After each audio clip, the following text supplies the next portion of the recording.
Emisión. ¿Estás listo? Bueno, según esto, hace 7 segundos que estamos en directo, así que supongo que la gente se sumará en cuestión de segundos porque son las 17:59, ahí son las 18, mira. Bueno, eh, bueno, podemos dar la bienvenida a toda la gente que se esté sumando en este momento al conversatorio de masculinidades y deportes. En primer lugar, le agradecemos a Juan Brás, quien es investigador de CONICET, licenciado y doctor en Comunicación Social de la Universidad Nacional de La Plata, exfutbolista profesional y autor del libro Machos de Verdad, Masculinidad, Deporte y Clase en Argentina. Es un libro muy bueno que estamos justamente hablando de ese libro recién. Bueno, acompañamos como moderadores del conversatorio Luis Ábalos. Luis Ábalos es psicólogo de la UBA, de la Universidad Nacional de Buenos Aires, con un posgrado de especialización en violencias de género y familia. Y aquí quien les habla, Francisco González, licenciado en Psicología de la Universidad de La Plata, la Universidad Nacional de La Plata, eh, también perteneciente a la red de psicólogos feministas y parte del área de masculinidades. Bueno, bienvenidos a toda la gente que esté mirando en este momento. Muchas gracias, Juan, como te decía. Y bueno, la idea va a ser esto, ¿no? Poder hablar sobre masculinidades y deporte y pensar cómo nos atraviesa actualmente la coyuntura para poder responder, o sea, cómo responde las masculinidades a la coyuntura actual. Pero si te parece, en primer lugar se nos ocurría eh, bueno, digamos, como una suerte de introducción, si se quiere, en cómo pensás la relación entre masculinidad, deporte y clase social. Eh, Como te Bueno, digo, para hacer un poco una introducción de lo que parece tu libro, el tipo de investigación y trabajo que vos has llevado a cabo y llevas a cabo. bien. Bueno, buenas tardes, todos, todas, todes. Se escucha medio entrecortado y fui pescando algunas cuestiones que hablabas.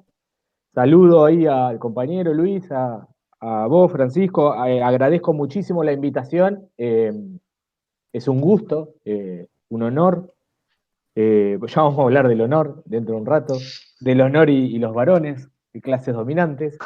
Eh, Bueno, acá venimos poniendo el ojo a quienes nos interesa el problema de las masculinidades. Yo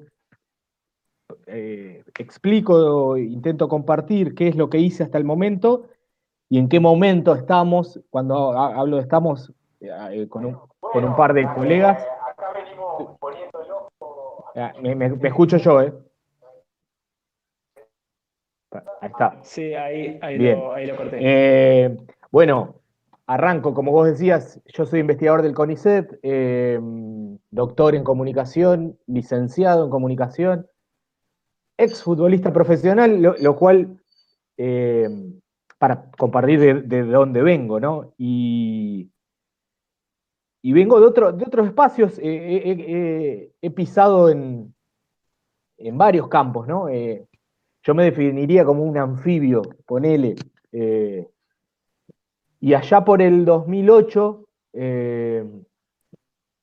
después de haber, no podía jugar más al fútbol a los 21 años, con todo el cuerpo roto, digamos, con lo que eso implica, no poder jugar más, eh, decido iniciar un doctorado y me cruzo, causas y azares, con uno de los mejores antropólogos de Argentina, para mi gusto, que es José Garriga Zucal, y uno de los mejores investigadores en ciencias sociales en el área de deporte y sociedad, que junto a Eduardo Archetti, un grandísimo antropólogo, fundador del área de estudios de deporte y sociedad en Argentina, que es Pablo Labarces, que desde la sociología de la cultura armamos como un equipo, un trío de laburo donde, bueno, mi pregunta, veníamos de 15, 20, este año cumplimos 35 años del primer trabajo de Archetti, Fútbol y Etos, donde él trabaja esta narrativa masculina a partir de cánticos de hinchadas y de producciones de la industria o del mercado de la cultura, como por ejemplo no, como es el gráfico, por ejemplo, la vieja revista El Gráfico, para quien no, ya no existe más, pero es una revista que existía desde 1919, que empezó como un magazine, digamos, eh, variadas temáticas, y terminó siendo uno de los productos de la industria cultural que marcó paraestatalmente la idea de construir un varón deseable, una masculinidad dominante, ahora vamos a hablar. Y entonces Archetti en 1985 inaugura la saga, ¿no?, de estudios sociales del deporte, desde una antropología, desde un enfoque antropológico y desde la etnografía como enfoque, pero en 1982 Roberto da Mata en Brasil empieza a pensar las culturas populares, también las masculinidades vinculadas al fútbol y al carnaval. Entonces, ¿para qué digo esto? ¿O por qué digo esto?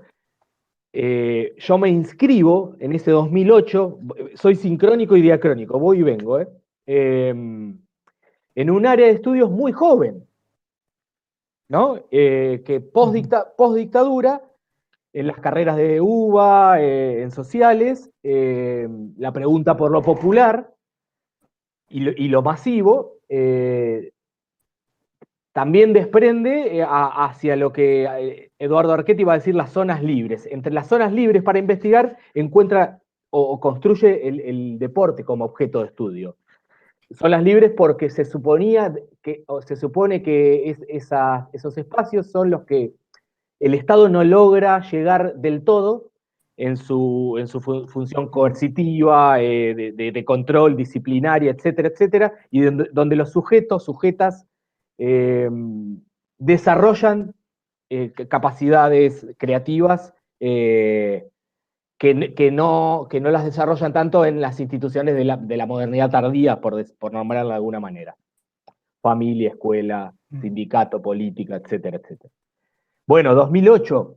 Sí, hasta el momento había mucha bibliografía sobre violencias, masculinidades y sectores populares o sectores medios, sectores trabajadores.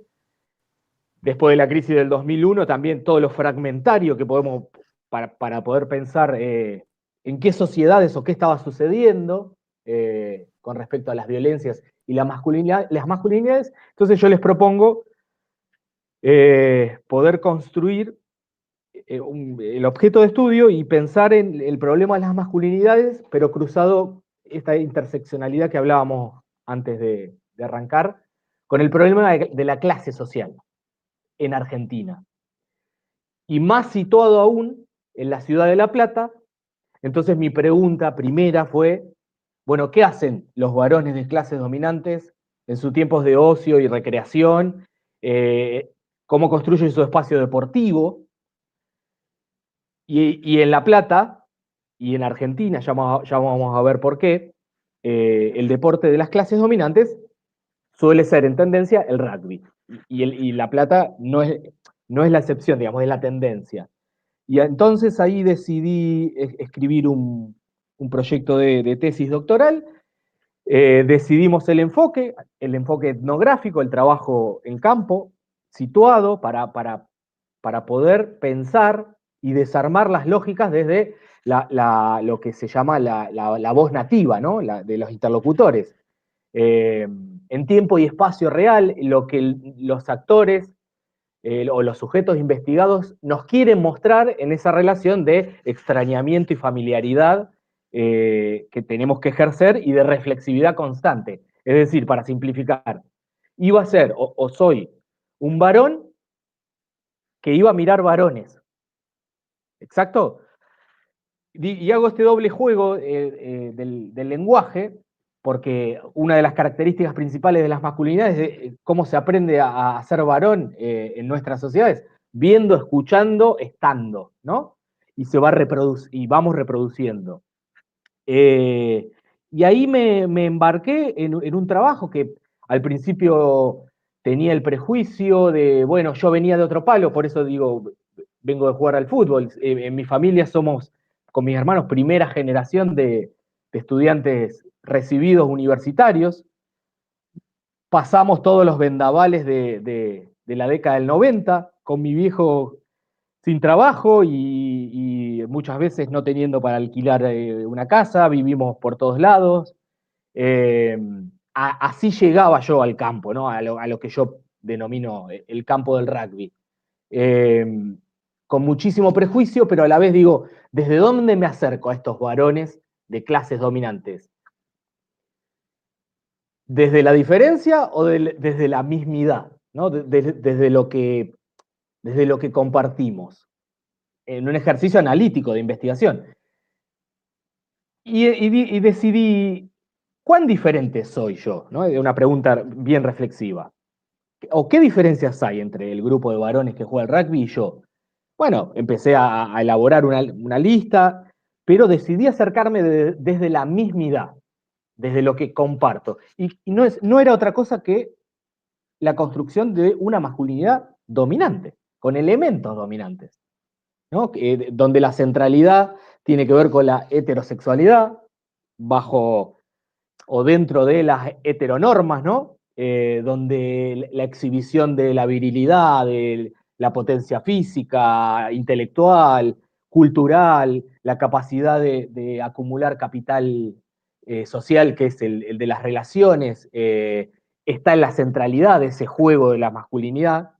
Bueno, me acerqué desde ahí, para que suscite la diferencia entre quien investiga, quien intenta conocer y sujetos investigados, sujetos por conocer. Y construí 3 unidades de observación, que fueron 3 clubes, y por supuesto el universo, las unidades de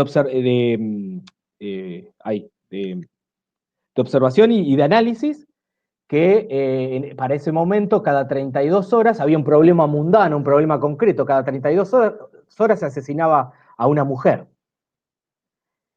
por el solo hecho de ser mujer. Esto, digamos, lo vinculé y en el libro y en el trabajo. Este libro, bueno, esta es la primera edición, no es chivo, muestro nomás. Esta es la primera edición, esta es la segunda.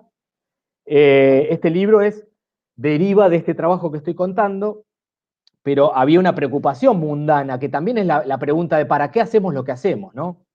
¿Para qué investigamos lo que investigamos? Investiguemos lo que sea, ¿no?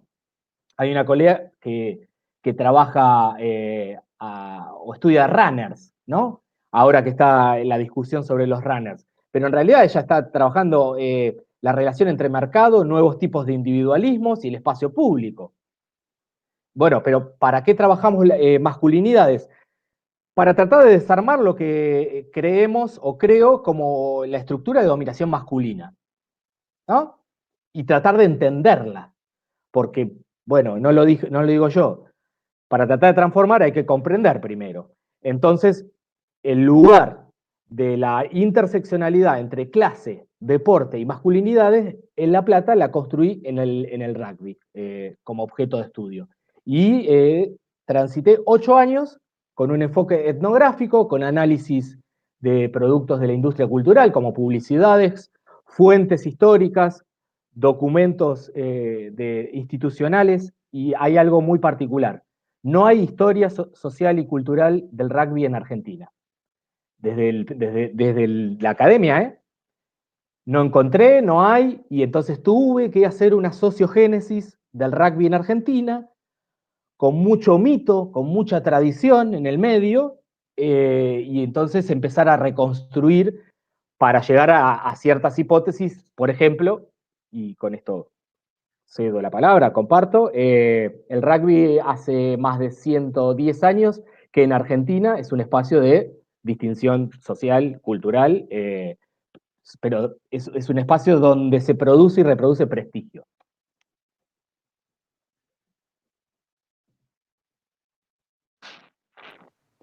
un espacio donde se produce lo último, justo me lo Produce perdí. y reproduce prestigio. Es un dique, digamos, es uno de los tantos espacios que funciona como un dique social, donde se produce la distinción cultural de los varones de clases dominantes. Juan, te escuchaba atentamente y además leí parcialmente el libro, no lo terminé aún, Sí, pero lo fui leyendo parcialmente. No sé si se escucha bien, ¿se escucha sí, bien ahora? perfecto. Porque antes Perfecto. teníamos problema de audio. Y bueno, muchas cosas súper interesantes, porque además, como vos recién marcabas, es un trabajo pionero de alguna manera, porque no había, ¿no? Exacto. Y vos te metiste a hacer un trabajo etnográfico y conviviste allí, entrenaste con jugadores de rugby. Hay un personaje en particular al cual no llamás, pones nombres de ficción No, no. para conservar la confidencialidad, pero al cual llamás Nacho, Sí. con el que estableces una relación muy estrecha. Eh, a ver, podríamos entrarle por muchos lados al tema, pero hay una parte que me quedó ahí sonando que me parece interesante para pensar en general las masculinidades.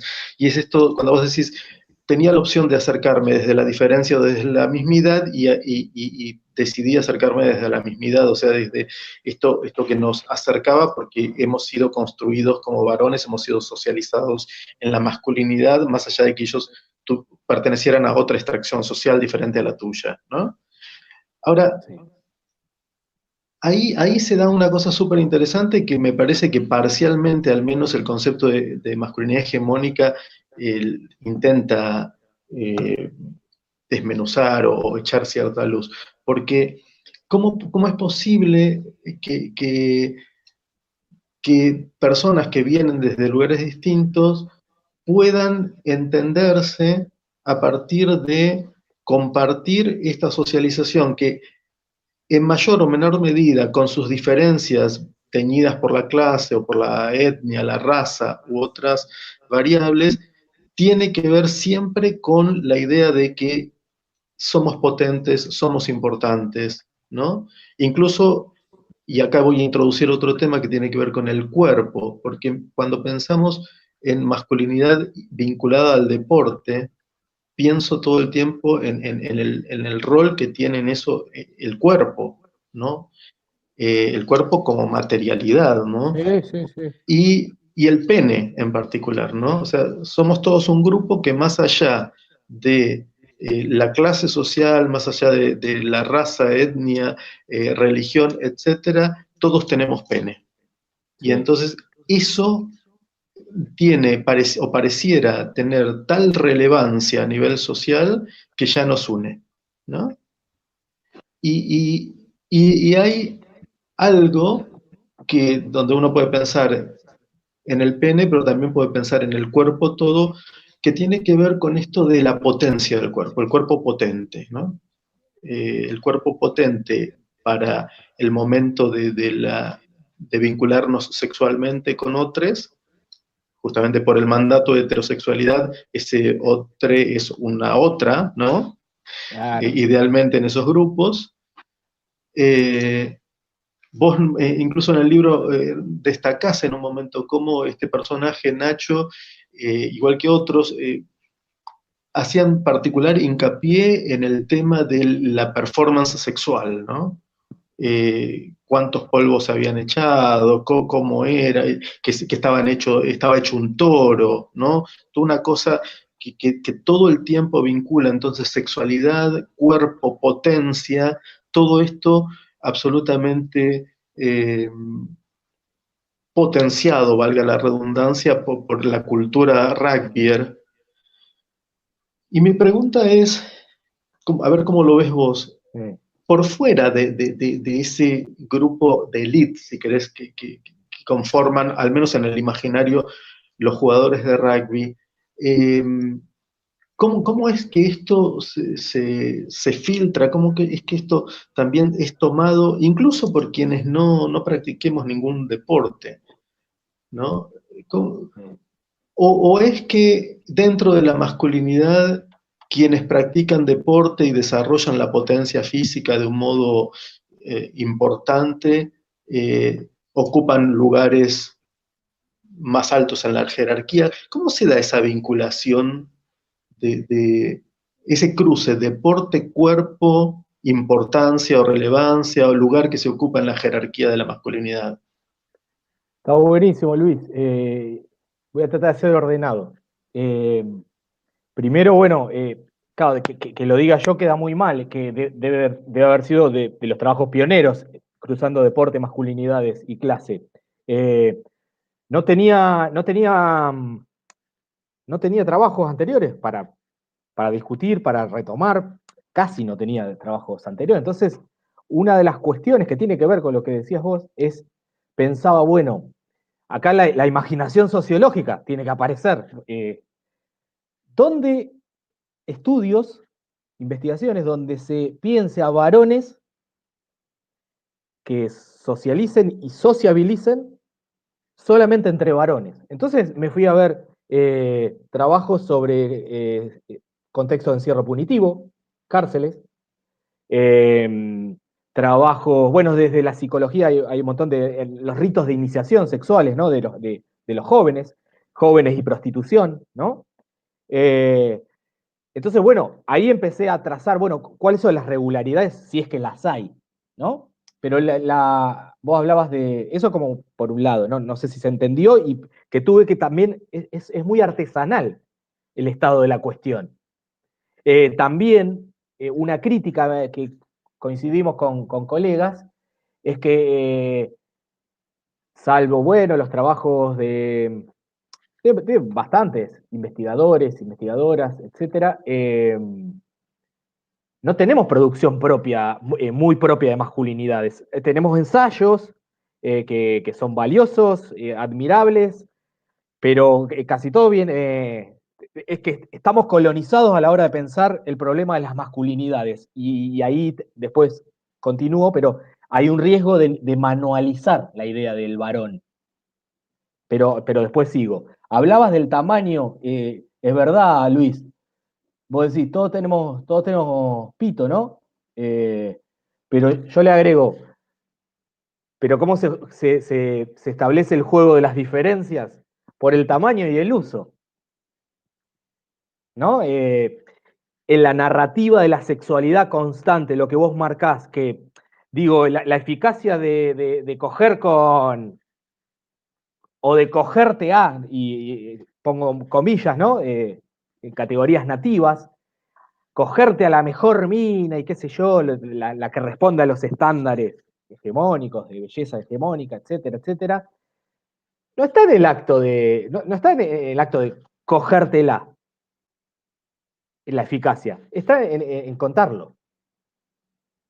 Por eso esa cuestión de ser, ver y estar en ese círculo de encuentro post partido, post entrenamiento, digo el deporte como espacio de encuentro de varones y cuáles son las narrativas dominantes de esos varones que a la vez incluyen y excluyen, ¿no? Porque a alguien que no responde a la heteronorma y a la heterosexualidad, automáticamente se queda fuera o tiene que inventar. Y eso es un problemón, digamos. Y yo, en cuanto a lo que vos llamás, bueno, cómo pensar este tipo de masculinidades con las lógicas propias de un campo, ¿no? El campo del rugby en Argentina, pero que yo les digo que desbordan, que exceden. Se acumulan capitales, pero no es el único espacio, si bien yo lo construí como excusa para pensar a varones de clases dominantes en su tiempo de ocio y recreación en relación a la corporalidad, esa materialización de la idea de una masculinidad dominante que se exhibe mediante el cuerpo y mediante la gestualidad, diría Eduardo Archetti, las caras, los gestos, los pasos. Eh, y, pero también tuve que cruzar técnicas, instrumentos de investigación, como son las trayectorias socioeducativas, como los espacios de sociabilidad y socialización en espacios que tienen que ver con la trayectoria laboral, que casi siempre coincidía que digo, en dónde se ubican en la estructura socioeconómica y cuáles los quintiles a donde pertenecen en tendencia. Y son el primero y el segundo en ingresos. Si queremos pensar la clase desde los quintiles, ¿no? Si medimos la clase. Yo mido también, le agregamos la dimensión material o de la dimensión cultural de ese proyecto hegemónico. Porque no nos olvidemos que es un proyecto hegemónico donde hegemonía sería el proyecto dominante de elementos donde las mayorías adhieren porque la ven bella, útil y necesario, ¿no? A ese proyecto. Pero estos muchachos están mejor ubicados en estructuras socioeconómicas y la estructura simbólica, que es la del prestigio, es lo que vos decías. Entonces, hacia afuera, la acumulación de capitales, de relaciones sociales, ya sea para comprar un auto, para infringir leyes, para hacer negocios legales o ilegales, para ganar dinero, para decidir en las órbitas estatales, para decidir en las órbitas privadas. Bueno, son todos capitales acumulados donde yo tuve que seguir la trayectoria por fuera. Digamos, por eso hablamos de la multidimensionalidad de la identidad o las identidades, ¿no? Pero como eje central en la masculinidad, en el problema de las masculinidades y de la clase social. ¿Qué es lo que vemos? Sociedades tremendamente desniveladas, no lo estoy descubriendo yo. Por eso insisto en hablar en un sistema de dominación masculina, porque nos permite pensar el problema de la desigualdad y el problema de los que dominan y el problema, por consecuencia, de los dominados. Hoy nos está... Sí, perdón, dale. No, perdón, pero no quería dejar pasar porque hay una pregunta que todo el tiempo mientras te escucho Sí, me aparece que tiene que ver justamente con el problema de los dominados, ¿no? sí. Y al pensar la masculinidad hegemónica, muchas veces pienso en las masculinidades subordinadas y cómo esas masculinidades subordinadas o subalternas piensan con las categorías de la clase dominante o la masculinidad dominante. Haciendo un paralelo, así como hay quien sale enardecido a protestar contra la expropiación de una gran corporación, y esa persona que sale enardecida a protestar quizá es alguien que vive de un salario y ni siquiera tiene una casa propia, del mismo modo, pienso, si eso, a ver, la pregunta es si has establecido algún paralelismo ahí, si del mismo modo hay masculinidades subalternas que defienden con fervor valores o modos de la hegemonía. Por supuesto, y porque si no, no sería tan eficaz la idea de... No estaríamos hablando de otra cosa, el estrés, digamos, ¿no? Entonces es un problemón, pero y el problema de qué proyecto estamos hablando cuando hablamos de hegemonía, que capaz que si nos ponemos brutos y muy simplistas, tiene 200 años. Porque digo, en esta esa sociogénesis del rugby en Argentina se estableció bajo los pilares de un proyecto al calor de la invención de una nación. Y la invención de la nación argentina, o de la patria, digamos, ¿no? Tiene que ver con mirar a Europa, a mirar a Francia, el modelo francés, el modelo británico, las tradiciones, los mitos del deporte, del rugby en Argentina, se basan en la cultura inglesa, en lo inglés. Yo escribía después de que asesinaron a Fernando Báez Sosa en Anfibia, arranco escribiendo manteles blancos, tazas blancas, hombres blancos. No es un invento mío. La negritud como posibilidad, hablábamos con Francisco antes, de poder construir una otredad dentro de un campo excluyente, es una de los argumentos más eficaces de ese proyecto dominante en Argentina, que excluyó, podemos hacer un corte en 1946, ¿no? Con el peronismo y la reivindicación de ciertos sectores en términos de derechos, conquistas y de la idea del cabecita negra positiva, ¿no? Y de la negritud como valor positivo, pero siempre o ha sido el cabecita negra el otro. ¿Quién es el otro? Es la pregunta que todo el tiempo estamos pensando. Bueno, ¿quién es el otro en el rugby? Yo escribía al calor del dolor del asesinato de Fernando Báez Sosa, es la dinámica entre macho puto y negro y blanco en el rugby. Pero tiene digamos, diría Pierre Bourdieu, es relativamente autónomo a otros campos. Tiene sus reglas, pero por supuesto que es transversal a el sistema patriarcal, el sistema capitalista, por supuesto, claro. Decir que a Fernando Báez Sosa lo mata el patriarcado como gran título, lo explica todo, pero a la vez no explica nada. Digo, hay regularidades y hay especificidades en el mundo del rugby, o en el campo del rugby, en tendencia, que explican por qué ciertas prácticas son legítimas vinculándose a la violencia como repertorio de acción. A cuerpos dominantes, ¿no? Con estética dominante, con performatividad dominante. ¿Por qué mediante el recurso de la violencia no es lo mismo que ser barra, miembro de una hinchada? O no es lo mismo ser miembro de un sindicato? En esto de la cultura del aguante, ¿no? No es lo Sí, mismo.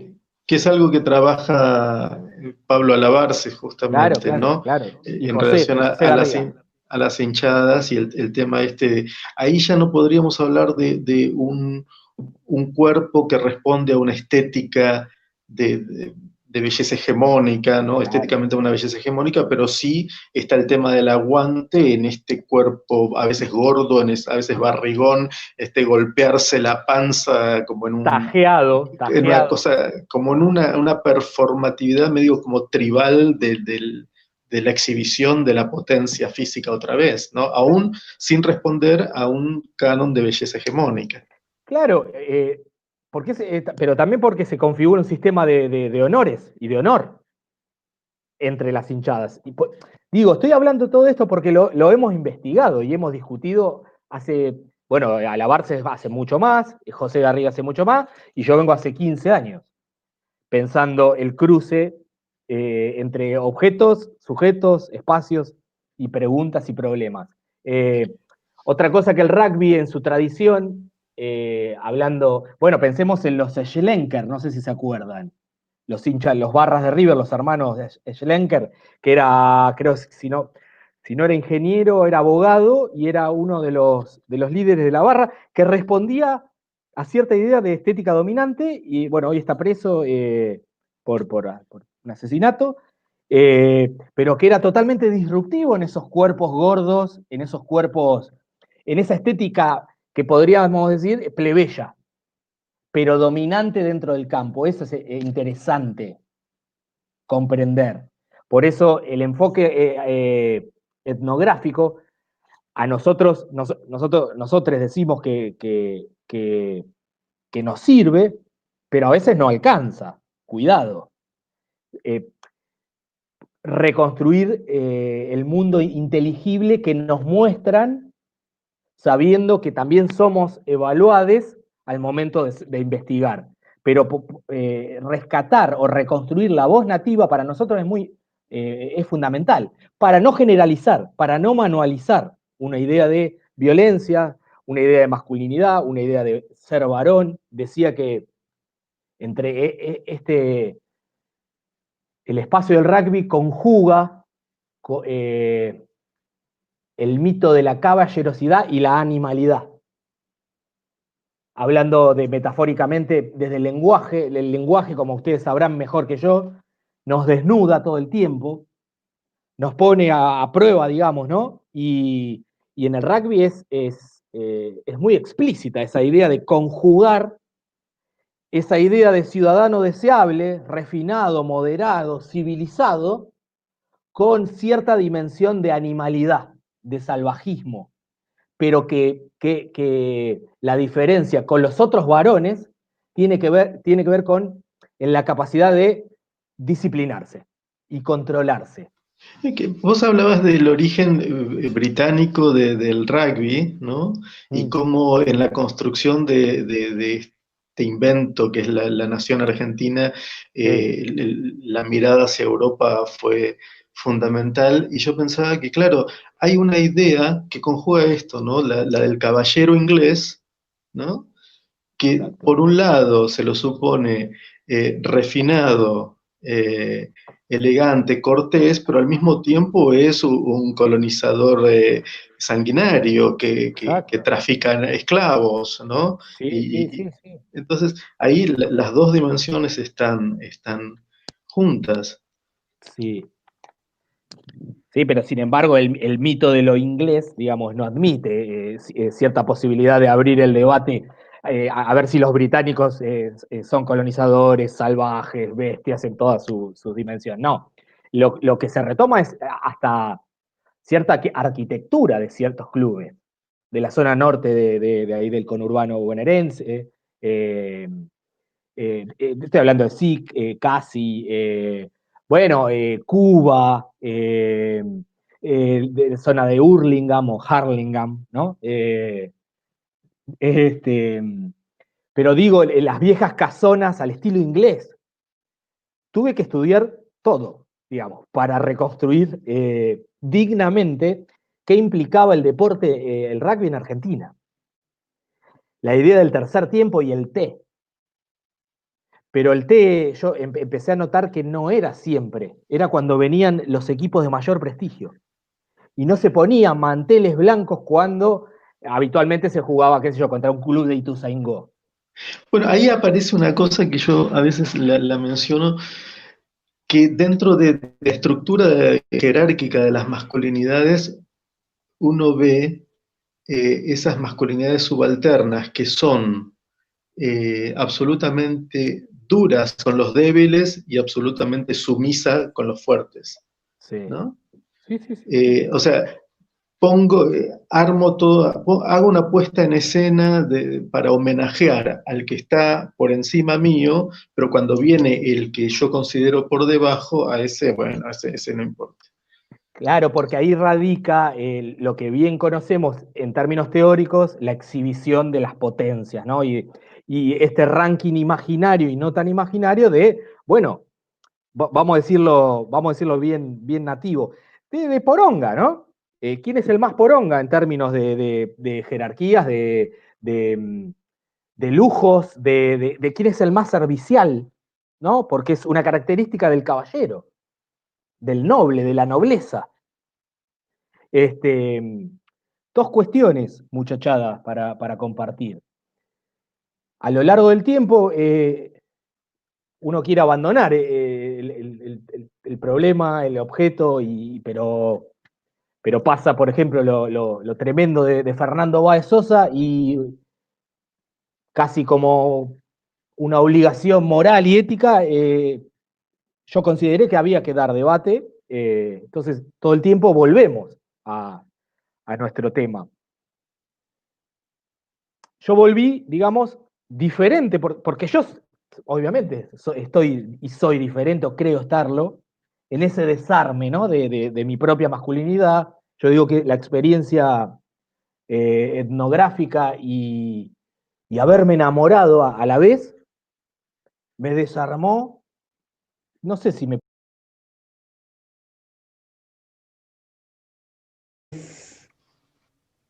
Me caí. No, seguramente habrá sido algún problema con mi internet porque se cayeron los dos al mismo tiempo. ¿Me escuchás? Yo te escucho bien y te veo bien, Fran. Al que no veo ni escucho es a Juan. Sí, ahí le escribí también, ahí me puso Juan que ahí se conecta, sí. Claro. Es que no sé Ahí si estamos. ahí nos escuchás, Juan. Sí. No sé si a vos te habrá pasado lo mismo, pero claro, hasta que vos no me escribiste, Fran, yo pensaba que se habían caído ustedes, no que me había caído yo. Mirá vos, bueno, qué El que, bueno el que, el, el que se cae dijiste siempre cómo. es el otro. El que tiene problemas es el otro, no soy yo. Bueno, de eso iba a hablar, de eso iba a hablar. Veo que una compañera dice, se enoja porque dije muchachada. Bueno, perdón. Muchachada, no sé si es un Em, problema, no sé. es- sí, parecía una pregunta que tal vez tenía que ver con eso, Ahí, con alguna crítica a la expresión. Bueno, Les comento más o menos cuándo es que se cortó. Vos estabas hablando sobre algo que te atravesó mucho en el asesinato de Fernando Báez Sosa y ahí ya te empecé a escuchar sí, cada vez peor. sí, que digo, esta idea de también quienes investigamos, pensar que, primero, que tenemos que decir algo siempre, uno, que no sé si es un problema de la academia o del sistema científico, muchas veces no, pero sí recuperar la pregunta que ¿para qué investigamos, no? Cada uno tendrá su respuesta, pero más o menos coincidimos que para tratar de transformar alguna realidad, bueno, ponele. Eh, pero yo decidí escribir ese ensayo en Anfibia y después, bueno, se abrió el debate en medios masivos de comunicación, donde creo que hablábamos con vos, Francisco, intercambiábamos mensajes que, bueno, los argumentos iban virando al lugar de del sentido común más cristalizado, que era, bueno, la tríada noche, alcohol, jóvenes, igual descontrol, digamos. Fue virando para todos lados, ¿no? Y con un montón Sí, de... en ese Sí, sentido digo que lo que habíamos establecido en una reunión con el grupo de masculinidades de la red de psicólogos feministas era una pregunta que hizo un compañero que es cómo la masculinidad hegemónica siempre se hace la boluda, que el culpable es el rugby o el alcohol o la noche o los excesos o la cuarentena ahora, ¿no? La cuarentena hace que los varones sean violentos y no tiene nada que ver con la masculinidad hegemónica. no, claro. Bueno, eso de hacerse la boluda, no, no, yo digo que los proyectos hegemónicos y los sujetos, las sujetas que construyen, que diseñan esa currícula de poder, tienen la capacidad de reinventarse todo el tiempo, pero justamente porque tienen poder. Eh, Después están quienes adhieren a esa hegemonía, si no, no sería una hegemonía o un proyecto hegemónico. Eh, pero preguntaba en el ejercicio del 2015, décadas y décadas y décadas de luchando de las compañeras, diversidades, multiplicidad de movimientos organizados que vienen peleándola, ganando terreno o queriendo ganar terreno, y nosotros la pregunta por los varones, y bueno, ¿nosotros qué hacemos? ¿Qué estamos haciendo? ¿Dónde nos ubicamos? ¿Por dónde vamos nosotros, los varones? Y desde el 2015 para acá, esto lo comparto porque lo vengo discutiendo con colegas.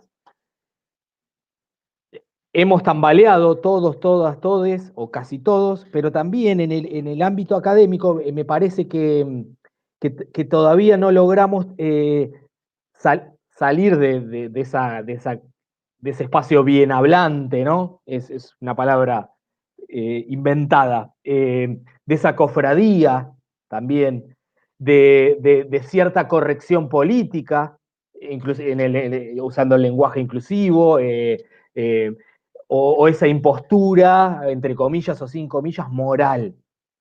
Porque tal vez a 10 cuadras de la universidad, cuando vamos a jugar al fútbol, y nos olvidamos de toda esa corrección. Digo, con lo que decía Luis, ¿está por ahí, Luis? ¿Está por ahí? No. ¿no se me escucha? Ah, ¿Estoy? ahí sí, sí. No, Ok. ahí lo enlazo con lo que decías. En tanto y en cuanto digo y propongo, no nos hagamos cargo o parte del problema que siempre a nosotros nos encanta la violencia, ¿no? Y nos encanta también condenar, pero siempre en el otro la vemos. Nunca, nunca en nosotros, digamos. En tanto y en cuanto no nos hagamos cargo o no nos pongamos en el lugar de que no nos hagamos parte del problema, que estamos analizando, que estamos tratando de desarmar, tan complejo, ¿no? Tan difícil, porque por dónde arrancamos por los varones, pero también mujeres, diversidades reproducen ese orden patriarcal. Entonces, bueno, arrancamos por la ESI alcanza, sobra, está bien aplicada, bien implementada. ¿Qué pasa con los compañeros docentes? Bueno, todo una mezcla. Pero pregunto, ¿no será que por ahora tenemos una impostura moral y una corrección política en los espacios? Digo, el problema de las masculinidades no le interesa a mucha gente. Discutámoslo, pero lo digo como para plantear un debate. ¿Cómo explicamos si nosotros podemos estar 10 horas, 10 años, 20 años pensando en el problema de los privilegios, que los varones tenemos privilegios, los varones blancos, academizados, con trabajo, ponele. Sabemos que tenemos privilegios, nos hicimos los boludos porque nos reacomodamos para seguir dominando, ¿no? Post 2015. Entonces ahí la corrección política es muy eficaz. Ahora, ¿cómo la hacemos? Es una pregunta, ¿eh? ¿Cómo tratamos de reflexionar con compañeros de sectores populares que pierden en todos lados, ¿no?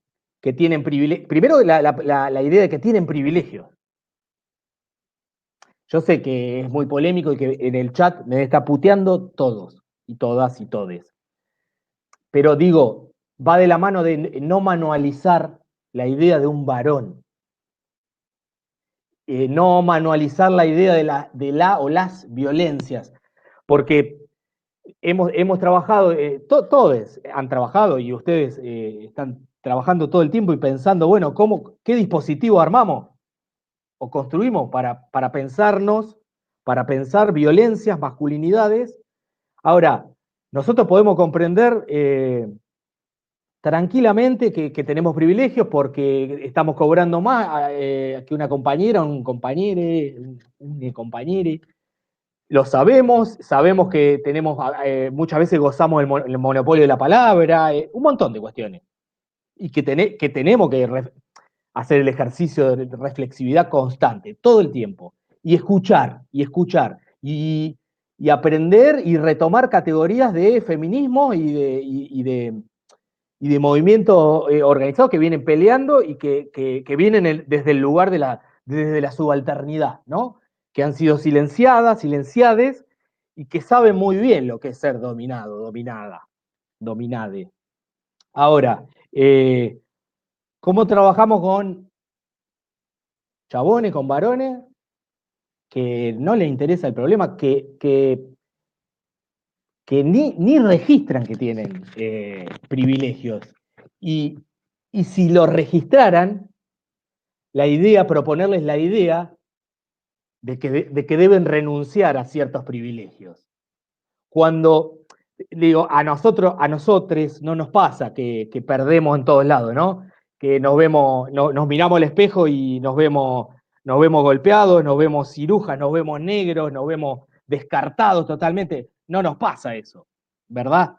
Por eso también el clivaje de la clase es lo que yo trato de desarmar en mi trabajo. Ahora, para intervenir, para pensar, para discutir cómo operacionalizamos cierta dinámica para pensar junto a otros varones que piensan o que sienten o que practican que el único lugar en donde ganan es en la casa, entre comillas o sin comillas, fajando a la compañera, al compañero, o ejerciendo mediante la violencia ciertas frustraciones, impotencias, lo que sea. Me deben estar puteando un montón de... Sí, a ver, es bien complejo todo lo que plantea Juan y son muchas cosas, hay mucho, está mucho, muy entreverado. Que somos una cofradía, Luis. Lo que yo diría es que hay algo que es transversal a todas las masculinidades, más cerca de la hegemonía o más subalternizadas, en distintas clases sociales, etnias, razas, etcétera, hay algo que es transversal, y es que el uso de la violencia lo tenemos siempre habilitado, ¿no?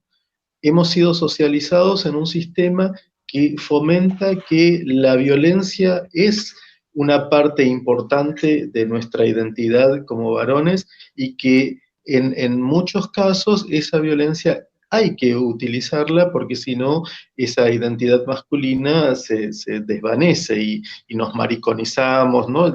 Sos una mujercita, sos una mariquita, o te infantilizás. Viste que hay por ahí una definición que es que ser varón es no ser mujer, no ser marica, no ser niño, ¿no? O sea, cualquiera de esas categorías es considerada subalterna e indeseable. Entonces, el ejercicio de la violencia siempre está allí disponible y como vos decías, puede haber alguien que en el ámbito público no logra por distintas razones, clase, por ejemplo, puede ser una, no logra encontrar una participación, tener una participación destacada y hacer como mostrar sus potencias y mostrar su masculinidad, y entonces la muestra en el ámbito privado, donde somete a otras identidades, a su compañera, a sus hijas, etc. Entonces, creo que ahí el punto es cómo desarticulamos que el núcleo, uno de los núcleos centrales de la identidad masculina sea la lógica de la opresión. ¿Por qué la lógica de la opresión o la lógica del sometimiento es núcleo central? ¿Y cómo hacemos para que esto logre visualizarse y alguien logre desertar de ese lugar? Que yo no sé si es un lugar necesariamente de privilegio. ¿Mm? Pero porque el término privilegio a veces está como bastante, para mi gusto, mal utilizado y hay como un exceso hay un término que usa Connell que es el de beneficios patriarcales, ¿no? O el de dividendos del patriarcado, ¿no? Que lógicamente todos los que somos leídos como masculinidades más hegemónicas o más subalternas, gozamos de ciertos beneficios de la masculinidad por el solo hecho de ser leídos como masculinidad. Pero, ¿cómo llegar a eso? Me parece, yo siempre pienso que hay un núcleo duro de la masculinidad a la que no vamos a llegar, que es ese sí es el núcleo duro de los verdaderos privilegiados. Los verdaderos privilegiados no van a abandonar sus privilegios. Quienes tal vez puedan desertar de cierto privilegio, encontrando el beneficio de tener una vida más vivible y de vínculos más alegres con otros, quienes quizá puedan hacer esa operación sean masculinidades subalternas. Pero el núcleo duro de la masculinidad hegemónica, yo no creo que pueda, que vaya a hacerlo, ni que quiera hacerlo, ni que le interese hacerlo, porque nadie abandona sus privilegios porque No, sí. claro. ¿No? Entonces, apelar a la buena voluntad del núcleo duro de la masculinidad hegemónica, bueno, no sé, es como ir a decirle a los accionistas de una gran corporación y entiendan que esto es desigual, conviertan su gran corporación en una cooperativa. Es una ingenuidad. Sí, pero yo no lo propuse, pero escucho, leo, admiro a ciertos compañeros, compañeras, compañeros que trabajan masculinidad y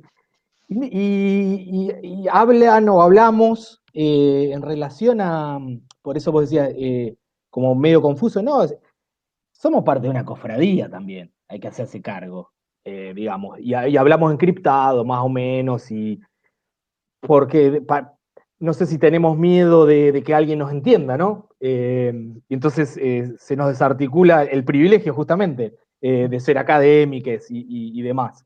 Si estoy siendo muy grosero, cortame, Francisco. Pero digo, estoy poniendo la centralidad en nuestro trabajo, ¿no? ¿A quiénes le hablamos? Ujú.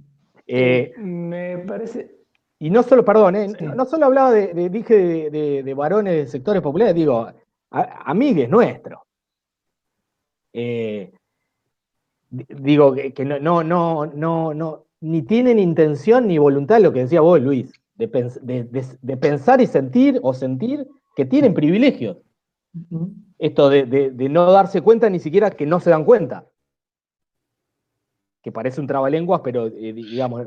Sí, a ver, una cosa que vemos desde la clínica, te hablo como psicólogo y esto lo compartimos, de hecho hace un rato estábamos en un diálogo con colegas de la red y quienes hacemos clínica, más allá de la corriente a la que estemos adhiriendo, notamos que muchas veces los varones, sobre todo cis, hetero, llegan a la consulta cuando sienten que están perdiendo algo, ¿no? O sea, o porque su pareja podría dejarlos, o porque ya los dejó, o porque orden de juez mediante han sido excluidos del hogar, o porque en una organización social o partido político o en una entidad tal han sido escrachados, o porque tienen miedo de ser escrachados con lo que eso acarrea, ¿no? Pérdida de prestigio, pérdida de referencia, pérdida de poder finalmente. Entonces, frente a la posibilidad de perder, a veces acuden a la consulta y ahí el punto ese es el primer motivo de consulta, luego habría que ver si de eso se puede virar hacia alguna otra cosa donde se planteen esto que yo decía antes, no graciosamente abandonar un lugar de privilegio o pseudo privilegio porque sí, porque eso no va a suceder, pero sí cómo nos planteamos tener vínculos de otra índole y cómo nos planteamos la posibilidad de construir vidas más vivibles junto con otras y otras y otras, Coincido. ¿no? Entonces ahí a ver, en un, en un posicionamiento esperanzado y optimista, desde mi trabajo yo apuesto a eso, a que haya una cantidad más o menos importante de masculinidades que puedan virar hacia un modo de construcción más vivible con otros en mayor colaboración y con mayor alegría. Todos los demás no podrán ser rescatados de eso, no querrán y tampoco sé si los queremos rescatar. No sé, a mí me llama mucho la atención también que ahí hablo por mí, de cuál es el lugar que ocupamos las masculinidades maricas, o quienes habitamos el lado puto de la masculinidad o el lado marica de la masculinidad en toda esta historia, ¿no? En una tensión permanente entre historias donde hemos sido violentados por las masculinidades más o menos hegemónicas y esto de estar habitando incómodamente esa categoría masculinidad o varón, ¿no? Y al mismo tiempo gozando de beneficios patriarcales por ser leídos como varón, ¿no? Entonces, en un lugar complejo y cómo desde ese lugar intentamos operar. Esto es algo que yo constantemente me cuestiono y me pregunto y reflexiono. En ese sentido, lo señalo porque en ese sentido yo la verdad que no sé cómo es vivir esto de una especie de, ponerle comillas, de construcción de la masculinidad desde el lugar heterosexual. No sé cómo será eso. Sí, Perdón que... perdón. No, está bien, Juan. Quería rescatar algo de la pregunta que vos hacías antes, ¿no? Respecto de cómo podemos hacer para realmente integrar, o sea, cómo podemos, si no, volver a quedar en una suerte de núcleo de ciertos varones de clase media con cierta cuestión académica puesta en juego, que al final parece que hablamos para nosotros mismos. Y que me parece que hay una pregunta muy interesante ahí respecto de cómo podemos integrar algo de eso, cómo podemos dar lugar a lo diverso de verdad, a lo diverso de que no se trate solamente de la gente que habla igual que nosotros. Porque si no, de vuelta el nicho simplemente se agrandó un poco, pero sigue siendo el mismo nicho. De hecho, esto también es parecido a lo que hablamos antes de que empiece el vivo, que era esta cuestión de los rugbyers poniendo al otro en otro lugar, que no importaba si era el rugbyer más cheto o el que es futbolista que es más negro. Entonces siempre hay un otro, para arriba, para abajo, para donde quieras, a que no le estás brindando ese espacio. Que de hecho me parece que también coincide con esta pregunta que hace Luis respecto bueno, ¿qué pasa, a ver, con las masculinidades subalternas? ¿Realmente estamos dando espacio entre nosotros, las masculinidades con mayores privilegios o mayores beneficios patriarcales, a las masculinidades subalternas? ¿Podemos realmente compartir un espacio como iguales? ¿Nos estamos dando esa posibilidad o estamos poniéndonos un escalón arriba sin darnos cuenta, algunos sobre otros? Yo no creo que no nos demos cuenta, pero bueno, seguiríamos hasta... yo creo que... No, yo hablaba, Luis, del sentido común académico, ¿no? Y de categorías y de lenguaje y de esta misma de construcción, ¿no? A 2 cuadras de la universidad no le interesa a nadie la palabra, digamos. Estoy siendo muy grosero, lo sé, pero en algún punto, a propósito, eh, seguimos utilizando, ustedes son especialistas, trabajar sobre el lenguaje, desde el lenguaje, metáforas médicas, ¿no? O biologicistas, cuando sabemos que el campo de la medicina, digo, los femicidios son una pandemia, ¿no? A mí me tiene preocupado y yo, como analista, digamos, de medios y de colegas que admiro, ¿no? No es una pandemia. Es parte de un sistema de dominación masculina en donde mediante la violencia que se ejerce sobre un otro otra, en ese recurso que dijimos, los recursos utilizados en contextos determinados, se mata a una mujer, a una diversidad, por el solo hecho de ser mujer o diversidad, en función de esto, de cuando estoy en riesgo, cómo soluciono determinado, cómo medio en esa relación riesgosa para mi masculinidad. Eso es un problemón, digamos, primero. Pero fíjate cómo nos ordenamos en el campo académico, en el campo problemático de la discusión. No me van a invitar más, pero bueno, les mando un saludo grande y un abrazo grande, pero cómo nos organizamos, inclusive ¿por qué no retomamos las categorías de les compañeros que vienen décadas y décadas y décadas y que nos hicieron tambalear desde el 2015 con el Ni Una Menos? Probemos, digamos, escuchando. No digo que ustedes dos, nosotros tres no lo hagamos, que lo estamos intentando seguro, seguro, que nos saldrá mal seguro, pero en eso estoy, más o menos, en eso estamos. Eh, a tal punto, y ya no aburro más, que en ese mismo ensayo sobre el asesinato de Fernando Báez Sosa, después de tantos años de jugar al fútbol, donde a mí por leer en un colectivo yendo a jugar contra Tigre o contra All Boys, por leer un texto por ir a la facultad, digamos, era el puto. Por el solo hecho de tener otro tipo de práctica, ¿no? Al normativo, dentro de una grupalidad que jugaba al fútbol, o que juega al fútbol, etc. La antiintelectualidad, digamos, y no estoy hablando de algo luminoso, de leer, la práctica de leer. ¿Y qué material estaba leyendo? ¿No? Bueno, si me permiten, es un pequeño pasaje donde yo digo, hacer deporte entre varones, invierto la hipótesis, ¿no? Hacer deporte entre varones no es constatar cuán heterosexual sos, podés ser o debés ser. Por el contrario, compartir un espacio deportivo con otros varones es exponerte a la medición de cuán, entre comillas, puto sos. Esto no implica necesariamente que te gusten tus compañeros o algún pibe extragrupo, no. Esto significa cooperar en un espacio donde no se admite lo otro.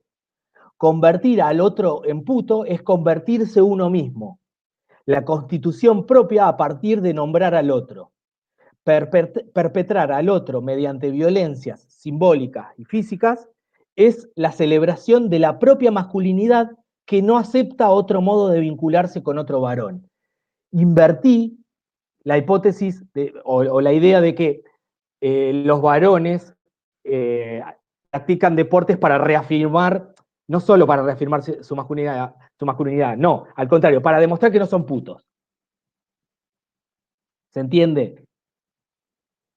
Después de un recorrido, digamos, experiencial y analítico. Ahora, demostrar que no son putos, ¿no lo ves como un modo justamente muy, muy central de reafirmar la masculinidad? Sí y no, pero digamos, ¿cuál es el sentido común académico o el sentido común cristalizado? La idea de ¿por qué mandan los padres a practicar rugby? Porque no vaya a hacer cosa que, ¿no? Sí, para que desarrolle su virilidad. Sí, sí, sí, sí. ¿Ok? Bien, ahora, cuando vos quiero algo de lo que vos dijiste, cuando decías por ahí a 2 cuadras de la universidad, ¿a quién le Sí, interesa o a 10, o pongámosle. la distancia que sea, o dentro de del edificio mismo de la universidad, Sí. en algunos casos a quién le interesa, que es la deconstrucción? Probablemente eh, ahí haya una dificultad que a veces tenemos desde los ámbitos profesionales y académicos en comunicar cierta cosa, pero en mi experiencia, haciendo talleres con personas de distintos, de distintas extracciones, eh, cuando empezamos a hablar de poder vivir de otro modo y vincularnos de otro modo con las personas que queremos y con las otredades, aun cuando no las mencionemos con ese término otredades, eh, a, a muchos varones les resulta en principio atractiva la idea. Ni que hablar de cuando hablamos de este concepto de Beno de Kaiser de la masculinidad como factor de riesgo, ¿no? Para nosotros y para otros, ¿no? Y empezamos a ver las estadísticas de cómo los varones nos morimos antes, cómo los varones entre 15 y 25 años mueren en situaciones violentas, mucho más que las mujeres.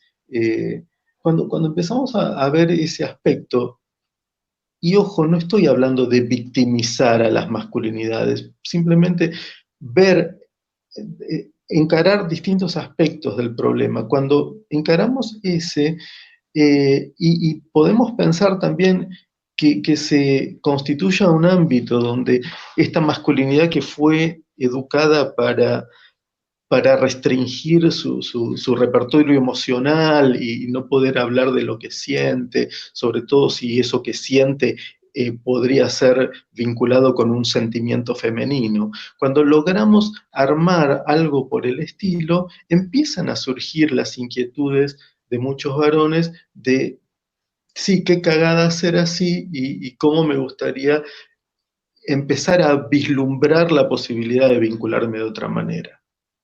Aparece ahí algo de eso. Me parece que tiene que ver mucho con cómo acercamos las propuestas y cómo lo vamos trabajando a esto por fuera de toda una cosa de chamullo a más Ah, académico. ah.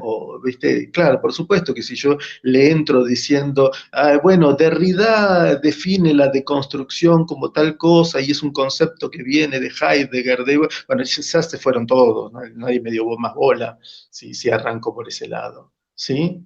Y Sí. escuchar y establecer unas reglas dentro de ese ámbito donde se habilite justamente que nos escuchemos, que respetemos al compañero en su palabra, que se pueda, que sea un ámbito donde podamos hablar de lo que sentimos y podamos reflexionar acerca de cómo nos vinculamos.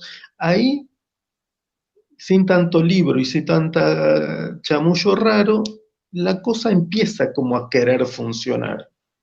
Hay que ver, Ojalá. hay que intentar que eso suceda, ojalá suceda, porque si no, eh, la, la masculinidad tal como la conocemos ha llevado el mundo a este desastre en el cual hoy vivimos. O sea, la vida no es vivible con una masculinidad tal como No, la que claro, existe hoy. claro, no, no, seguro. Bueno, sos más optimista vos, pero. Un poquito más, Eh, no más, tal vez, no sé si más, no te lo conozco que como pasa para que, poder decir si más o no, menos. no, Y yo una tampoco, cosita quería Patricia. decir en relación a, por supuesto que esto es un tema muy complejo y por supuesto que dentro de la comunidad LGBT, por ejemplo, o en las feminidades mismas, se reproducen lógicas que tienen que ver con la masculinidad hegemónica, con esta lógica del sometimiento, etcétera, etcétera. Por supuesto que eso es así, si no, no sería un problema social tan complejo, pero de todos modos me parece que es importante enfocar que el núcleo duro del problema está en la masculinidad. Sí, sí, claro.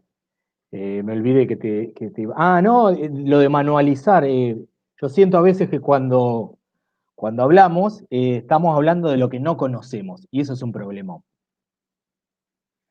Hablar en nombre de, como hablábamos con Francisco, de varones, de sectores populares, si querés, o de sectores laburantes de una fábrica, o de que juegan al golf en Mendoza, eh, y no conocemos, y estás manualizando una idea, y justamente la discusión con les sociólogos es, bueno, universalizar y particularizar, jugar entre las dos posiciones o los dos enfoques, porque corremos el riesgo de hablar de algo que no conocemos. A eso me refiero.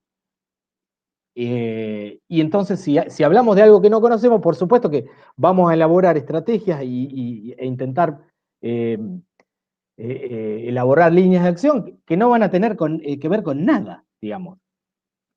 Simplemente eso, digamos, ese es uno de los puntos que estamos debatiendo de para qué hacemos lo que hacemos y para quién hablamos, sobre todo, ¿no?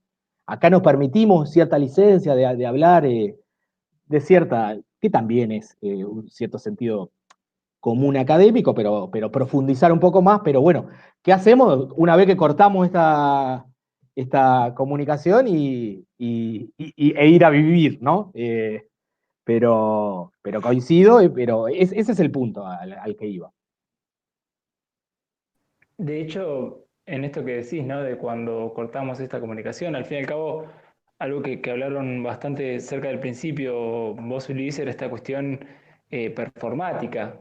Y, digamos, no me quiero meter con el género que es performático, si no me equivoco, según Butler, porque, digamos, se va recontra lejos y yo claramente no estoy a la altura académica como para hablar de eso, pero sí pensar en que hay una cuestión muy performática en la masculinidad y que de hecho eso me parecía una de las preguntas iniciales de todo esto, que es a partir de que lo deportivo tiene algo muy performático, ¿no? Algo de cuán macho soy, a partir de cuánto me la banco, a partir de cómo juego a tal deporte, de cómo, bueno, lo que vos decías del pito, o bueno, del cuerpo, que es el tamaño y cómo se usa, que bueno, lo que habla sobre, al fin y al cabo, sobre la masculinidad, sea por el pito, sea por el cuerpo, hay que ver con eso. Cómo se usa, qué performance tiene y después cómo se habla de eso, cómo se arma una imagen con esa cuestión. Entonces todo eso conforma una imagen que después, bueno, por ejemplo la pregunta era esta, ¿no? ¿Qué pasa con esa imagen en esta cuarentena en la que de repente todas esas potencias no se pueden desplegar o por lo menos no se pueden desplegar de la misma manera? Claro, pero no es el único recurso tampoco para construir la masculinidad. Ni el cuerpo ni el pito, que es central, sí, por supuesto, es central. Eh, una pequeña, una que no es menor. Si comparamos el fútbol con el rugby, el fútbol es narrado en tendencia por periodistas deportivos, ¿verdad?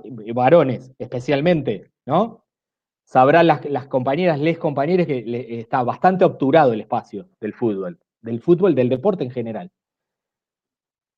Pero la narrativa desde hace más de 100 años ha sido construida por varones, ¿no? Varones que escribían, varones periodistas. ¿Se cortó? Vos Luis, estás ahí. Bien, Yo estoy aquí escuchando bien. atentamente.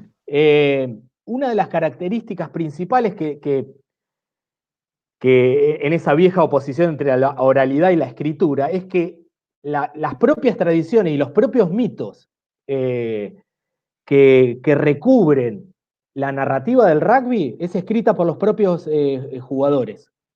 o exjugadores. ¿Qué es una distinción de clase?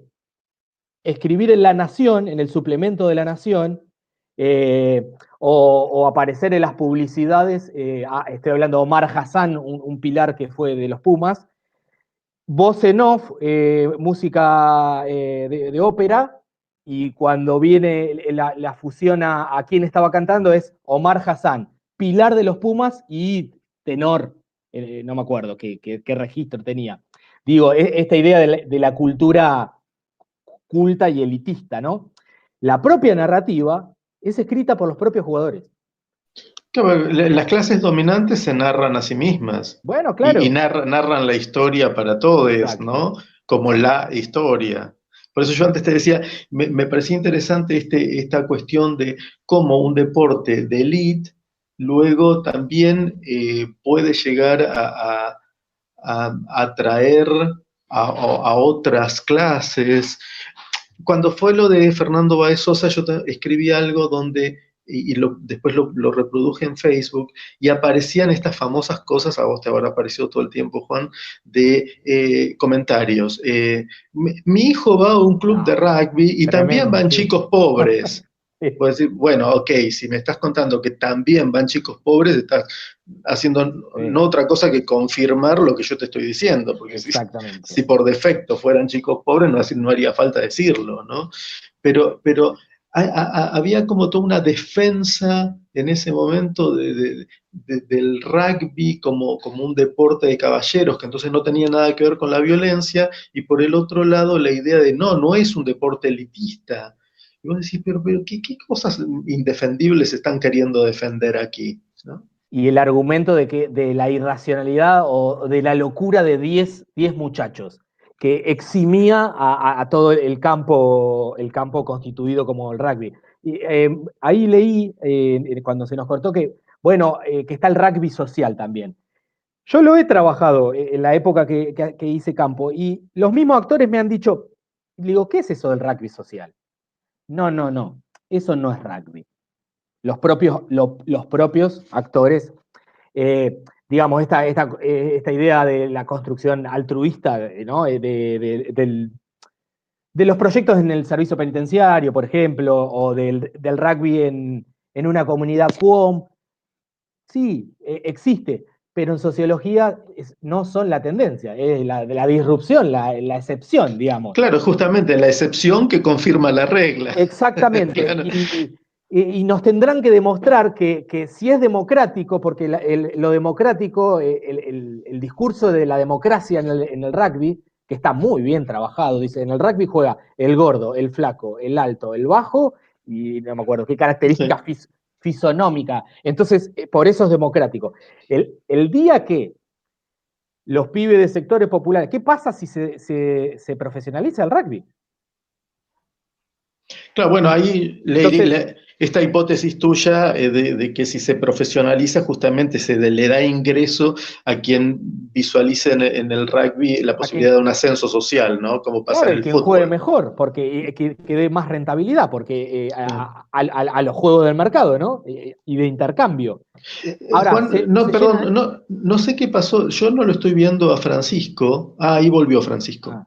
Bien. ¿Seguimos ahí en el canal de YouTube, Fran? ¿O no sé. fuimos? O ya aburrí a todo. Yo todo el tiempo estoy corroborando. Yo todo el tiempo estoy corroborando acá. Cuando miro para allá estoy mirando la pantalla y veo que estamos todos. No se ha perdido a nadie por ahora. Okay. Hay un montón de comentarios igual, Juan, y preguntas, pero bueno. Juan, no te hagas cargo del monopolio del aburrimiento. Podemos llegar a estar los tres aburriendo tremendamente a todos. No. A mí me parece... Una cosita, dos cositas cortas.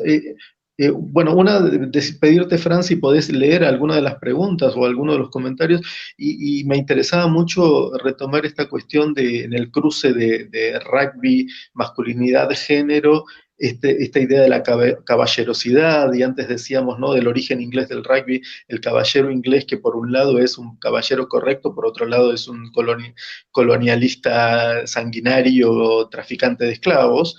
Y cómo esa lógica se reproduce en la masculinidad, donde se supone que es de caballeros ciertas cosas que no son otra que violentar a una mujer, por ejemplo. Se supone que es de caballero, ¿no? Protegerla cuando en realidad la estás controlando, o piropearla cuando en realidad la estás acosando, ¿no? Sí, sí, sí. ¿Qué facilidad para ahí ver la violencia como algo que se convierte en caballerosidad? Sí. Eh, sí, lo que argumenta todo del ser, del estar, del actuar. A mí me interesa pensar en lo performativo y por supuesto, porque mi observación tuvo que ver con diferentes espacios, no solo en la casona o en el gimnasio de musculación, sino en salidas nocturnas, en viaje de veraneo.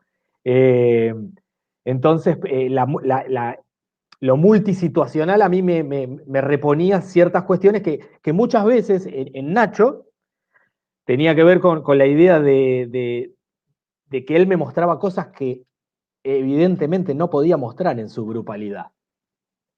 Sí, Eh, ciertas cosas vinculadas con lo emocional,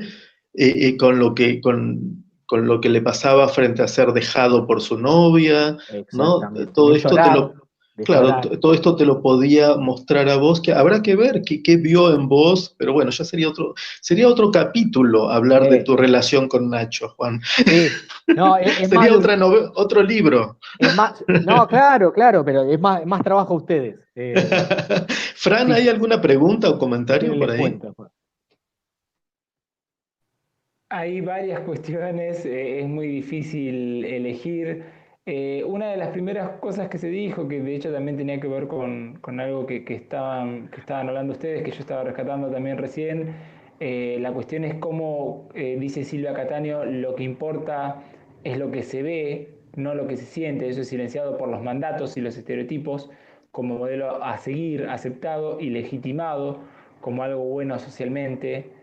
Ariel Guzmán Diverse, parte de la red, creo que cuando estaban hablando del caballero inglés también decía esto, ¿no? De caballero y todo, y arrasa territorios, como que también es parte de esta identidad que se crea ahí. A ver, voy a Perdón, intentar hacer un poco un perdón, recorte. Sí, pero, sí. pero los sujetos sí se autoperciben con prestigio, pero en ningún momento la discursividad tiene que ver con nosotros los que apropiamos, los que invadimos. Digo, que lo hagan es otra cosa. Ahora, que lo digan y lo expresen es otra. Por eso también el enfoque antropológico o el enfoque etnográfico, perdón, nos repone en cierta forma la voz del nativo, ¿no? O la voz del interlocutor, en este caso. Perdón, ¿eh?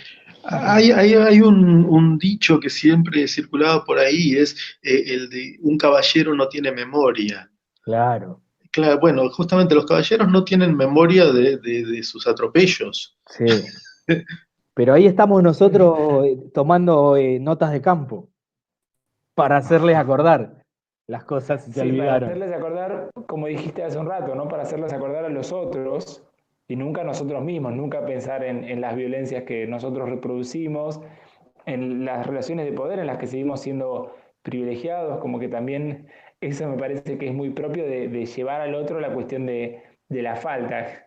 Eh, Claro, bueno, pero yo respecto. dije que nos hagamos cargo hace, no sé, 20 minutos, digamos. Sí, sí, sí, totalmente, totalmente. No, es que me parece que es algo que todo el tiempo es un ejercicio, ¿no? De volver a un emisme de la cuestión, de Sí, cómo sí, sí. somos parte de quienes también queremos ubicarlo afuera, queremos ubicarlo como un nombre y no como una vivencia, que me parece que ahí sería lo interesante, porque es una vivencia que se da todo el tiempo, si bien es algo estructural que se puede nombrar, al fin y al cabo se da en cada ratito,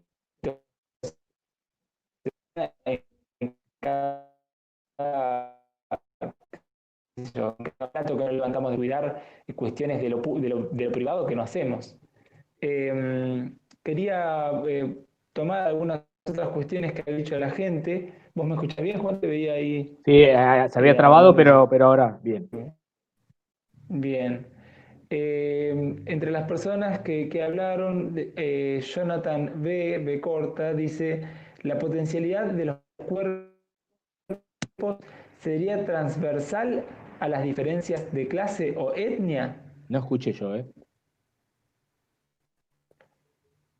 Parte de las Sí. preguntas, una persona llamada Jonathan V. Corta pregunta, ¿la potencialidad de los cuerpos sería transversal a las diferencias de clase o etnia?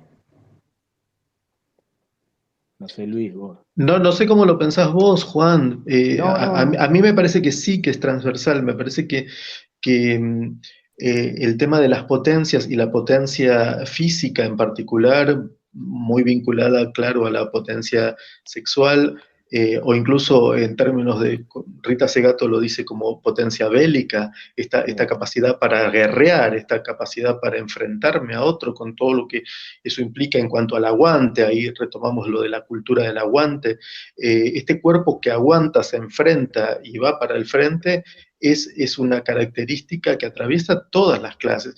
De luego habrá particularidades porque me parece que hay sectores donde el despliegue de lo físico es más importante para la supervivencia que en otros sectores más privilegiados, donde el despliegue de lo físico puede quedar reservado a una actividad como la deportiva, pero que no lo necesitan para la supervivencia, ¿no? Entonces, un chico, un cheto, eh, por ahí no necesita del despliegue físico para la supervivencia, pero sí forma parte de su estética, sí forma parte de la construcción de su virilidad y entonces va a jugar al rugby, ¿no? Y depende de la situación, pero yo hice cara como diciendo, porque la primera pregunta sociológica es ¿de qué cuerpo hablamos? Es la pregunta que yo tengo incorporada, ¿de quiénes estamos hablando? Porque ahí, no por vos, Luis, sino volvemos a manualizar. Esto último que decías vos, che, no es lo mismo ser Madonna Quirós, sindicalista, e ir a la primera línea con el fierro y, digamos, y ejercer y practicar la cultura del aguante, de plantarse con ese quilaje, porque también es parte también de intercambiar su fuerza o sus cualidades, su pericia corporal, acá, el don y el contradón, ¿no? Lo que es en antropología. Que un pibe que juega al rugby que, dependiendo del contexto, utilizará o no en mayor caja de herramientas, tal vez, la violencia como mediación para resolver diferentes situaciones. Entonces, también la idea de técnica corporal ahí entra en juego. Yo soy un mamarracho, yo me tuve que hacer el boludo para no entrenar. Porque tras que estaba roto, yo sabía que si mi grado de inmersión física era mayor, me liquidaban, ¿eh? O me liquidaba yo. Pero me habían advertido, vos querés saber de nosotros, me agarró un pilar. Vení a entrenar. Entonces yo lo consulté con José Garriga. Esta idea también es una discusión de la antropología. Hay que vivir la experiencia o transitar la experiencia para entender o volver el mundo inteligible del otro. No sé, no necesariamente, porque si estudiamos o pensamos a pibes en situaciones de múltiples vulnerabilidades relacionadas con el delito, que hay que salir de caño con los pibitos.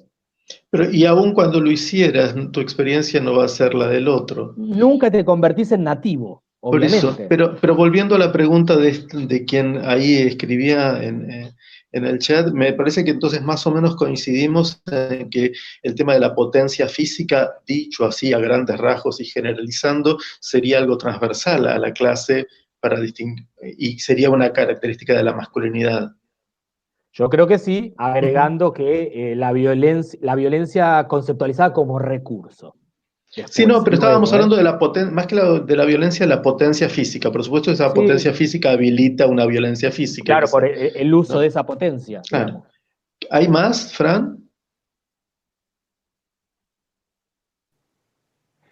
Bueno, por ejemplo, Ariel, bueno, Ariel Guzmán Diverse, que había escrito antes, por ejemplo, dice, problematizaría esto que había dicho Juan, que jugar al rugby, por ejemplo, o demostrar cierta destreza física es para demostrar que no soy puto, dice, problematizaría que sea para demostrar que no soy puto, entre comillas.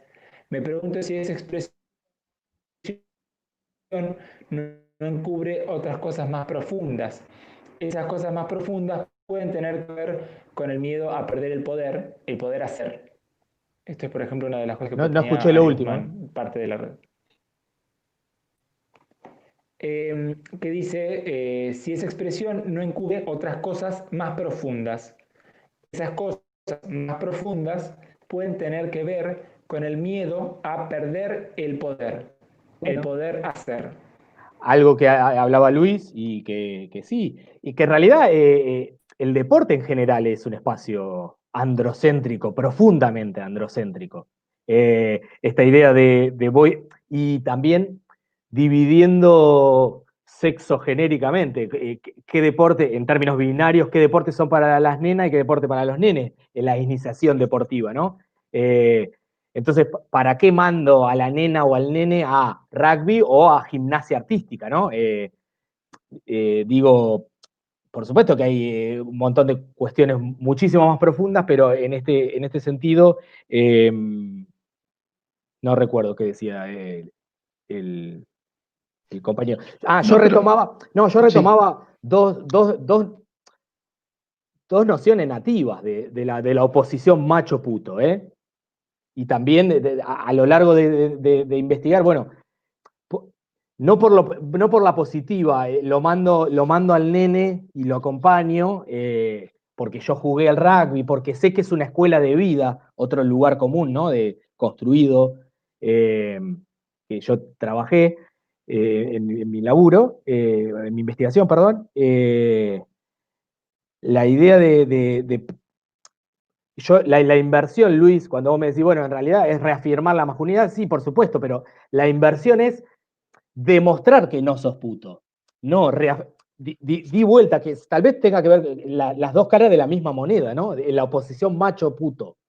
Yendo a lo que planteaba esta persona que Ariel, quien escribía allí, no sé bien cómo lo está pensando él, pero me parece que justamente cuando él dice, ¿no será que se está encubriendo algo más profundo y que tiene que ver con la pérdida de poder? A mí me parece que en última instancia siempre tiene que ver con eso, con perder el poder, y en todo caso, puto sería el nombre o la imagen de esa masculinidad que ha caído y que está en una posición pasiva Que ya no respecto puede ser de, certificada, digamos. y que está, porque está en una posición pasiva respecto de la potencia masculina del macho como corresponde, ¿no? Eh, hay una cosa en tu libro que me llamó la atención y es, hay toda una parte donde desarrollas la idea de romperse el culo o romper el culo, ¿no? Es muy amplio todo lo que se ha escrito y lo que se ha teorizado sobre masculinidades y el ano, pero sin ir a la cosa más académica. Digamos, cualquiera que haya presenciado un espectáculo futbolístico sabe que la idea de le vamos a romper el culo es algo que aparece permanentemente, ¿no? Igual que la idea del puto, el otro, el Sí, sí, contrincante es sí. el puto, ¿no? Ahí me parece que otra vez, lo que está en juego, más que una cuestión estrictamente del deseo erótico, pero sin excluir la cuestión del deseo erótico, pero más que el deseo erótico, lo que está en juego es la cuestión del poder. Por supuesto, sí. ¿Quién tiene poder sobre el otro y quién podría someter al otro, ¿no? Exacto. Sí, lo que Eh, trabajamos es. Perdón, ya que Sí. estamos, no, que ya que estamos, digo, uno de los comentarios del chat en directo de Damián Ruiz es, hay algo de la identidad, hay algo de identidad corporativa de género masculino. Esto del rugby blanco, de someterse a la jerarquía dominante y dominar a los subalternos. O sea, estar en una cadena de jerarquía que te establezca con un determinado poder. Sí. El rugby es estrictamente jerarquizado jerarquizado y jerarquizante, pero vivimos en sociedades jerarquizadas y jerarquizantes. Eso también es transversal. Y la idea del origen sacrificial, de que alguien se tiene que sacrificar en la grupalidad entre varones, ¿no? Alguien se tiene que sacrificar en términos de ese sometimiento para que el problema no sea mayor en esa grupalidad. No sé, ya tenemos que ir terminando, ¿no, Fran? Pero me parece interesante, ya que has tenido la experiencia como jugador de fútbol profesional y luego este acercamiento al rugby más profesionalmente, pero involucrándote durante años en esto, entiendo. ¿Vos ves diferencias entre cómo se construye la masculinidad en el fútbol y cómo se construye en el rugby? ¿O en ambos deportes es muy similar? ¿Cómo lo ves a eso? Es la pregunta que en La Nación TV me hizo la entrevistadora brillante, Luciana Vázquez, que ella insistía en que el clivaje de clase había que sacarlo porque oscurecía más que aclarar, ¿no? Yo quiero aclarar, a Sí, riesgo de oscurecer, sí. que no es mi intención retirar el clivaje de clase. A mí me parece No, una no. categoría importantísima para trabajar esto. No, Pero pienso en términos de la construcción de la masculinidad, si sucede algo que vos hayas visto como diferencial en un deporte de élite y en un deporte más popular. sí. Yo, Luis, por ahí después charlamos, pero yo no hablo de élites, pero porque digamos, no quiero caer en el funcionalismo, por ejemplo, de Wright Mills, de las 400 familias de Nueva York, pero bueno, no importa. Eh, el rugby, en 1910, las clases dominantes que jugaban al fútbol son digamos, son atravesadas en sus espacios, los sectores laburantes, los criollos empiezan a apropiarse del- de la práctica, y claro, esto que decías vos, Francisco, ¿cómo dijiste? La hegemonía se hace la boluda o no es boluda, algo así. Bueno, ¿qué hicieron las clases dominantes? No, se nos llenó de negros, entre mil comillas, 500 y 500, nos vamos a construir otro espacio, como son el hockey y el rugby, donde, entre otras características, algunas hablamos hoy, tiene que ver con el no profesionalismo, el amateurismo, el amor a, ¿no? Hacerlo por amor a esa relación mercantilista que en teoría es espuria en el fútbol y donde se construyó a partir de 1930 más o menos, que el fútbol era lo otro, era la negritud, era lo impuro, o la impureza, todo lo espurio, todo lo que no era blanco, ¿no? En realidad. Esa es una gran característica que operó durante el siglo XX en Argentina como espacio, aunque sea un mito, pero como todo mito, a veces, o la mayoría de veces, también se hace cuerpo. En el fútbol todavía, o el fútbol sostiene el espacio en términos de imágenes, representaciones y símbolos, la idea del ascenso social. Todavía, en sociedades con empleo absolutamente lejos de pleno empleo, precarias, precarizadas, uberizadas, pero el fútbol sostiene esa idea en términos de trayectorias desde los 5 años, de la idea del sueño. Es decir, la única posibilidad que se presenta al pobre de toda pobreza, entre comillas, como diría Archetti, ¿no? Que se sube a un ring y lo único que tiene es su cuerpo para ganarse unos mangos o para generar su vida, producir vida. El fútbol tiene la característica aún, aunque de 10.000 chicos que arrancan desde los 5 años hasta los 19, firmen contrato 3.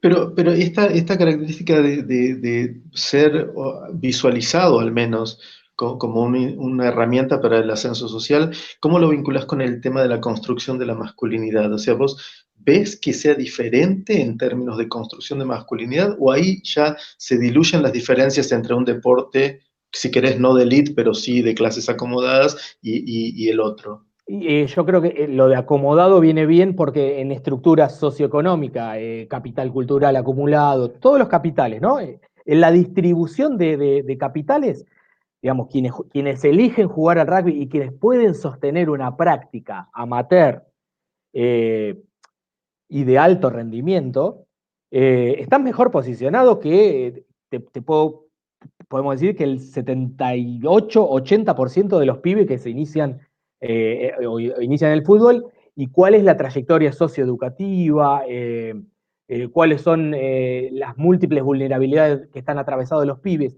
Ahora, en términos de masculinidad, tenemos que agregar otro tipo de elementos a quienes juegan al fútbol, si se concibe como único espacio y que los padres, padres, madres, quien esté a cargo del pibe, no tienen trabajo, changuean, vuelven a la casa y la idea del sueño y la idea del esfuerzo, del sacrificio, lo meritocrático puesto en un espacio de que vos tenés que ir a entrenar con 8 años, jugar 3 o 4 partidos por fines de semana para cobrar 400, 500 pesos teniendo 8 años, sí podemos pensar que ese tipo de masculinidad está forjada a base de esta idea de para ser bien macho tenés que bancártela y tenés que aguantar los golpes de la vida porque si vos no soportás esos golpes, te quedás en el camino, y quedarse en el camino es no comer, no. Digo, ahí está la diferencia también que yo trato de mostrar en las trayectorias de quienes juegan, varones de clases dominantes que juegan en Claro, Argentina. interesante porque pensaba que el fútbol también es un espacio donde la heterosexualidad obligatoria forma parte del mandato de masculinidad, ¿no? Sí, Siempre me llamó la atención que, sobre todo en el negocio, en el gran negocio del fútbol, siga habiendo tanta resistencia a todo lo que no sea heterosexual, ¿no? ¿Por qué los jugadores de fútbol de los grandes clubes de la primera no pueden decir soy bisexual o no claro, soy heterosexual? ¿Qué claro. pasa, no?